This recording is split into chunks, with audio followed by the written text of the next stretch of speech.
Welcome to the Slop Temple. We pray this video helps. You begin by taking immediate measurements. Note current percentage and background app usage.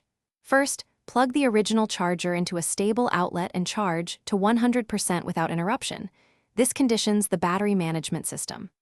Once done, close all heavy apps and reduce screen brightness to around 50% while turning off Bluetooth and Wi-Fi.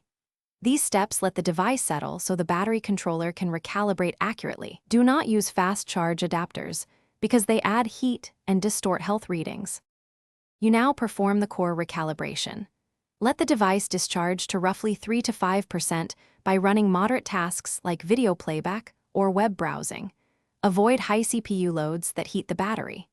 Then, charge back to 100% in one uninterrupted session and leave it plugged for an extra 30 to 60 minutes to stabilize the battery gauge. Repeat this full cycle 2 to 3 times. Make sure the device temperature stays below about 35 degrees Celsius because heat accelerates wear and you finish by resetting battery statistics or running the manufacturer's diagnostics utility to update the health report.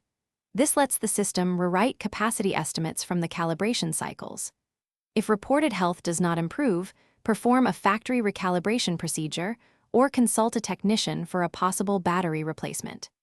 If you notice swelling, rapid unexpected percentage drops, or losses greater than 10% in short time, stop using the device and seek professional repair.